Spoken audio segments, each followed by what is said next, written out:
it's Liz Yuille from Old Staples Crafts. Thank you for joining me again today. Sorry, my camera's in the wrong position. That's better. Thank you for joining me again today. I'm a Stampin' Up demonstrator based in the UK, and today is Tuesday, so today is Top Tip Tuesday, and I'm going to go into fussy cutting again. So I have got from the Seriously the Best stamp set, which is retiring, and I think I'm right in saying reduced. I've got the word thanks, and I'm just going to stamp it on this scrap of paper in Pretty Peacock. So there we have our word thanks. Now I could just cut that into a rectangle, which would be fine, but it's a bit boring. Sometimes you just want something a little different, and you don't always have dies to go with your words. So that's where fussy cutting comes in. So this is where I hope it's dry.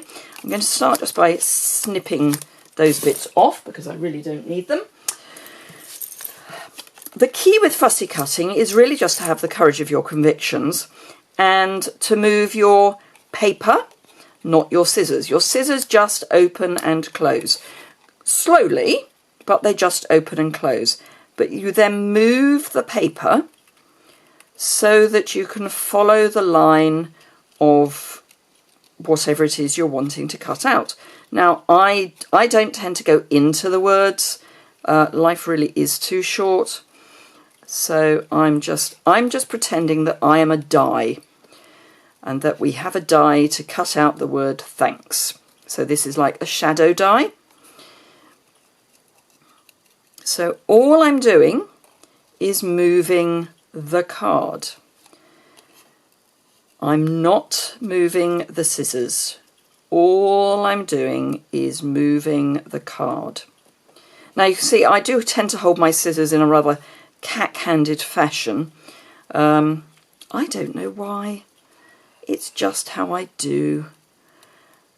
I used to do fashion design, and when I had my big scissors, I always grasped with these three fingers as well, and I think it's from that, but I honestly don't know.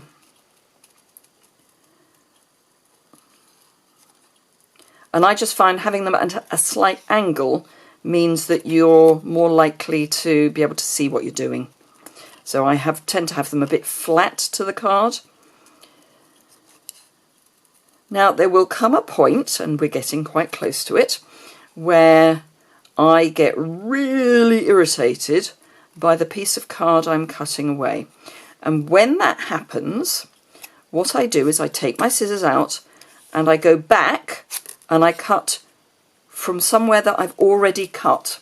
I don't cut there because that will cause a sort of spiky bit, which is not pretty. Whereas if you go back on yourself, you just cut away what you've already cut, so it's not going to have any impact on your word at all.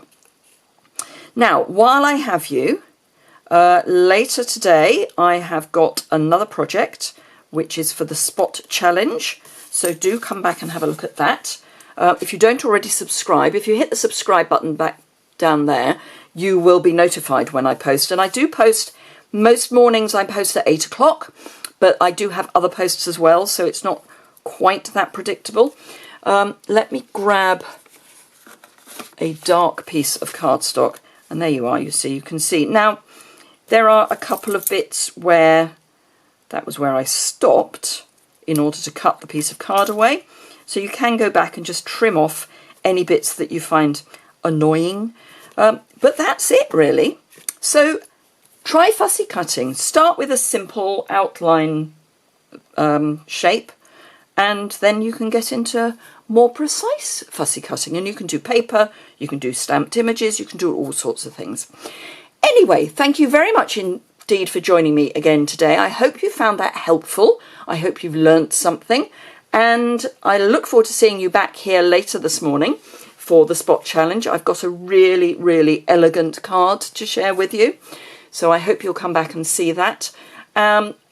Later in the week, I've got the Inspire Create Challenge group. And then on Thursday, I think, it's going to be scrapbooking. So that'll be a change. Thank you very much indeed. Do remember, if you need any products, you can shop my online store, which is linked below, and on my website. The blog post that goes with this will be on my website, which is linked below. And if you've got any questions or comments, please add those in the comments which are below the description bar, and I will be happy to come back to you with my views on them. Thank you very much indeed, and I look forward to seeing you again very soon.